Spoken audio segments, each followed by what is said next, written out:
Welcome to Chapter 11, which is about participation in community politics, um, mostly focused on participation in local governments. So, when we think about the ways that people can participate in government, or citizens can participate in government, we think about it in terms of volunteering sometimes, and Americans are volunteering more and more of their time to political issues and political campaigns. This has especially been happening or had an uptick after the 2016 elections, when people started to be concerned about the national government and how they could translate some of the power that they have into working in their local government campaigns and races. Voting at the local level is lower than it is at state and national levels. People turn out very high numbers for the presidency. They don't turn out in as high numbers for state or local elections, even though one of the kind of purposes of the class has been to convince you that state and local government matters, and sometimes matters as much as, if not more, than what's happening at the national level. That's not the view that many Americans have of the political system, although, as you know, it's one that I think they should have. Local referenda is one of the things that happens to try to get folks out to vote. Sometimes people put things on the ballots, or parties put things on the ballot, candidates put things on the ballot to try to drive up interest in an election, and that's one of the ways that you can get folks out to vote who might not normally vote. That's a thing that is special to cities and states that doesn't happen at the national level. And an example of a referendum, for example, would be like asking the state or the voters of the state whether they want to approve same-sex marriage. So a person might be coming out to vote for the same-sex marriage issue, but then also vote for folks who are running for office. So if you are a liberal, then you want to put something on there, a referendum on the ballot that liberals will like. If you're a conservative, you want to put one that conservatives will like, in the hopes that the thing that you have put on the ballot will drive folks out to vote. In local politics, it's still possible in some instances to run a low-budget campaign. So what does this mean? It means that you can collect dollars from your friends, and that the dollars that you collect from your friends will be enough to win election in some of the cities across the United States. Obviously, in the bigger cities, it could be more expensive to run than in the smaller cities, but in some instances, it's still possible to run, even if you don't have a lot of money. This is a chart about the local news. We think of the media as kind of the fourth branch of government, and the author has included this chart here in your book and in this PowerPoint slide because they want to kind of make the case that knowledge or information about what's happening in politics as it is disseminated through the local news is important in our attempts to have folks participate. The author is also trying to make the case that what is happening or what the local news transmit has changed over time, such that the news is now focusing on things that are of less political interest than before. So they are talking about traffic and weather and sports and accidents and the economy, and not talking as much as they have talked in the past about politics and government. So if you see the bar charts here, you see that I think that this is percentage of the broadcast. The percentage of the broadcasts that have to do with politics are down to 3% from 7% in 2005. And you see that the differences in some other instances are greater. So now there is more of a conversation, for example, about traffic and weather than there used to be before. And you know that the media is a business, so journalists are trying to balance kind of a responsibility they understand to report about what's happening in the world or what's happening in politics with this responsibility that they have to make money and keep their jobs. This is a chart about when we expect low voter turnout versus when we expect high voter turnout. We expect, when we're thinking about local elections here, we remember that local elections usually give us a lower turnout than national elections. But within local elections, we see lower voter turnout in nonpartisan election systems where there's a council manager form of government. So let's think about these in turn.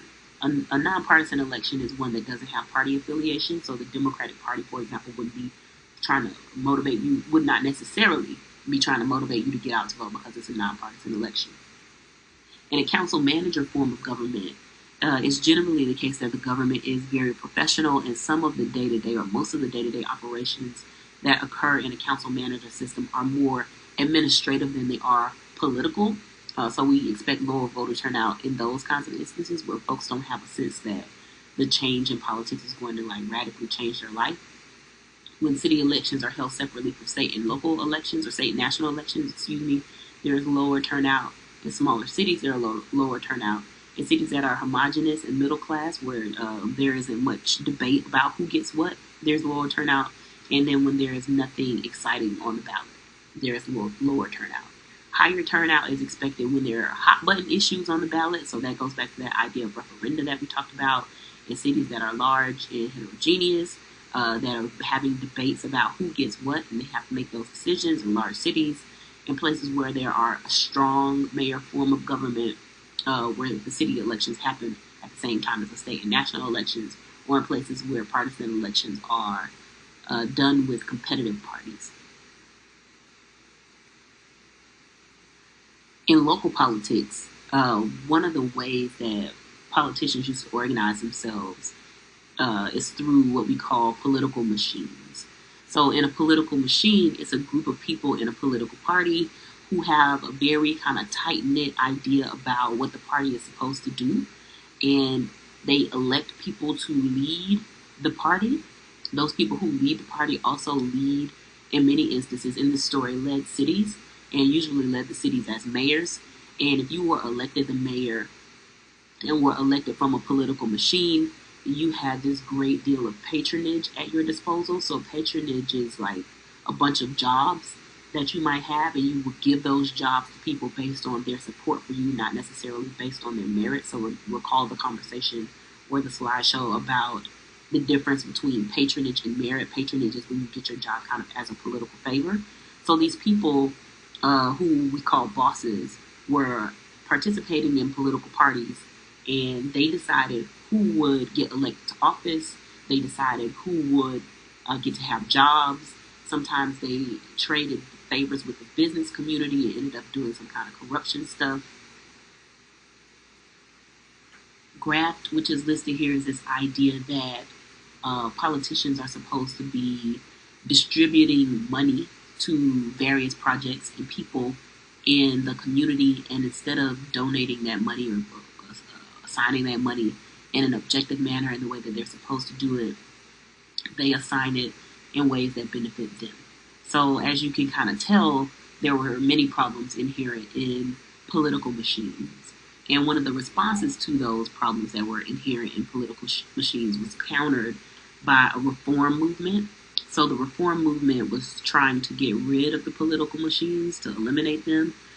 They wanted to introduce the idea of merit instead of patronage, which is to say that you get your job based on your credentials and not based on who you know. And they wanted to decrease the power of parties, which is why we end up with a bunch of nonpartisan local governments instead of having partisan ones. They also sought to install city governments, professional city management systems in government. So when we think or talk about city managers as people who get their jobs based on merit and are kind of protected from politics because they work for the entire council, instead of getting their job because they were cool with the person who was running for mayor. This is what we're talking about. This idea or this notion of a professional city management system comes from the reform era.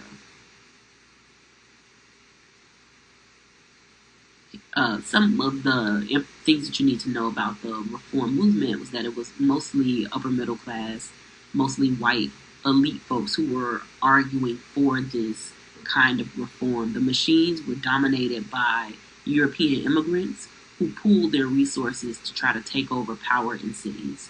And the folks who were fighting against that power were folks who were not allowed to kind of benefit from it, and who wanted to try to undo it and to make other things more important than that power.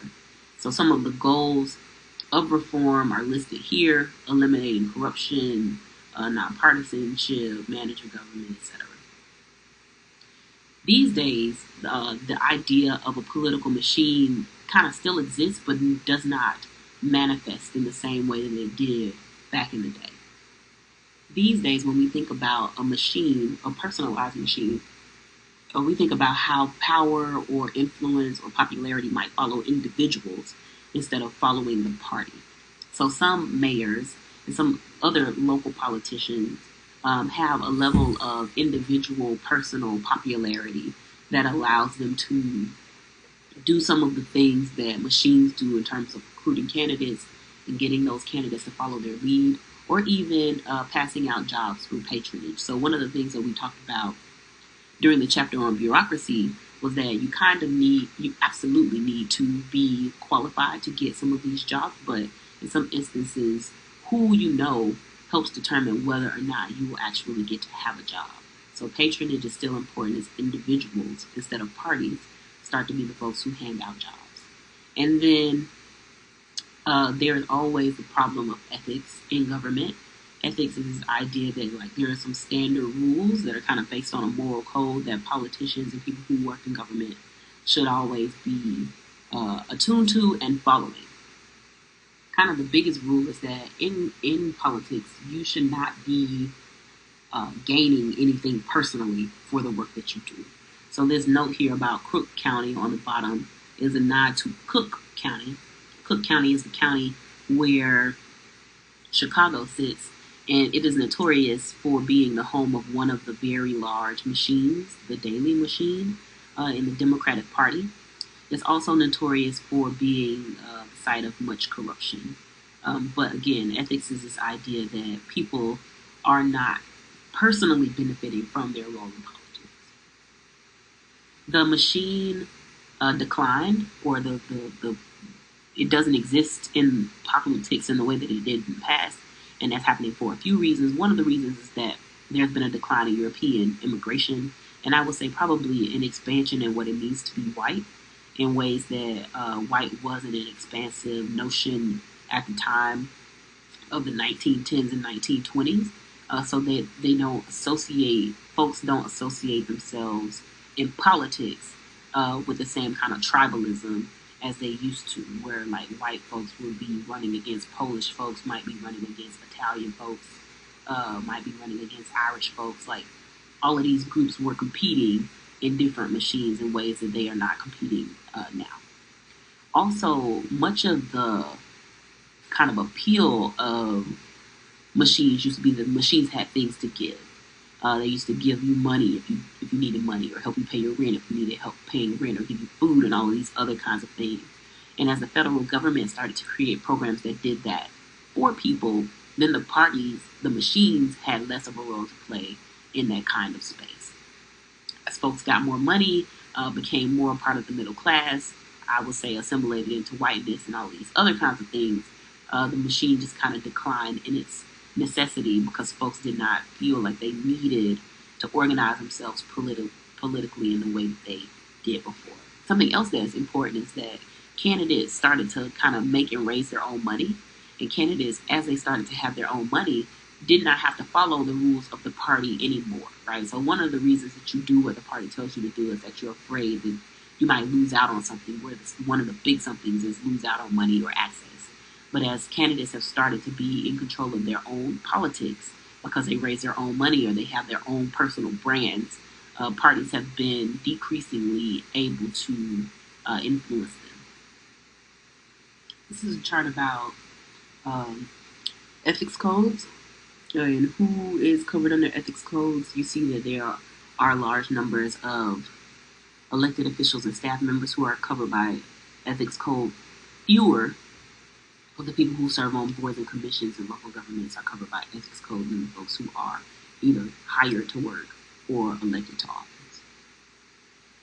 This is a listing of some of the ways that politicians and governments are connecting with people in ways that they had not before. So these are kind of methods that folks are using in government. Folks in government are using to try to keep in touch with voters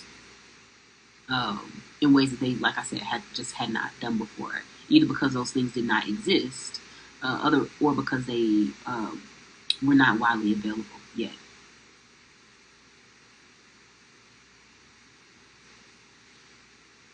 Now we can talk about city council members and how folks get to be on the city council. There will be various kind of rules for who can be on the city council and how long you need to stay in town before you can run and all these kind of things. And those will be present in your city charter. But there are some other kinds of things that we think about when we think about who is running for office and who is holding those offices. The author has a model. Remember, a model is a way that we think about things, like a way that we can organize our knowledge. So this author has a model that includes 5 types of reasons that people run for city council.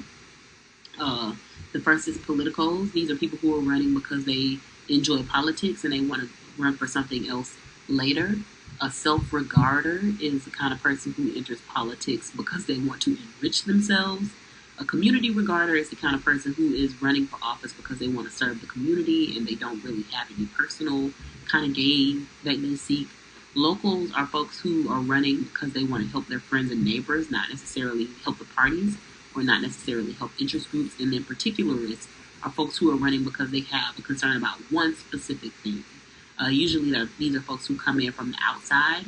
Sometimes minorities can be encapsulated in this description of people who are running because they want to solve a particular problem. Most of the elections at the local level, as I have said in the past, are nonpartisan. And most of them don't get a whole bunch of media attention, so they kind of fly under the radar, and you need to be reading the local paper or otherwise in tune to what's happening in your community to know exactly what's going on with them. Many of the candidates are successful when they are acceptable, like socially acceptable and respectable, when they have name recognition, and when they have access to resources. Most city councils range from 5 to 7 in standard issues kind of cities. In large cities, they can get very large. Most of them have 4-year terms, although some of them have different terms. The terms will be specified again in the city charter.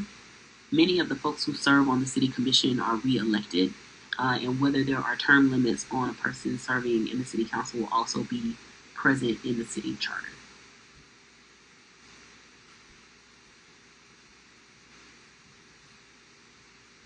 So, as I mentioned before, there has been a move to a more kind of professional city manager. So that's the person who runs the day-to-day operations of the city. And those folks are more professional than they are political in most instances. Most of them go to graduate school to study public administration and study city management. And they think of themselves as policy makers rather than administrative managers.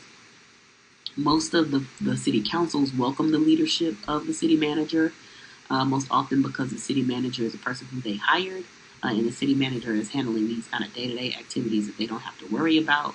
They can also kind of help them think through what policies will work because they have kind of their ears to the street, so to speak, and can have some kind of input about what will work and what would not work.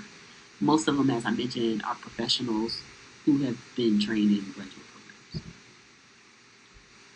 Mayors come in a couple forms, and we'll talk through these. But usually we think of a mayor as a strong mayor or a weak mayor. And again, to be strong or weak is not a description of a physical force, but it's a description of the force of the seat that the person holds or the role that the person holds as it is understood or influenced by the city charter. So, like everything in the United States goes back to the Constitution that tells us how we should behave.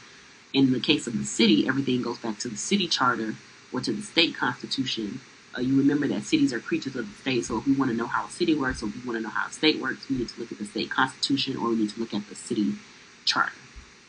Some instances, mayors are voting members of the council, and they're not really different than the other people who sit on the city council.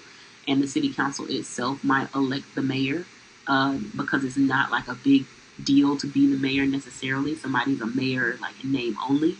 When that happens, it's a weak mayor system. So in the weak mayor system, the mayor is elected by the commission, but they get their job just like the other commissioners get their job. And the the job rotates from person to person as the commission decides who will be the mayor. It's usually mostly ceremonial.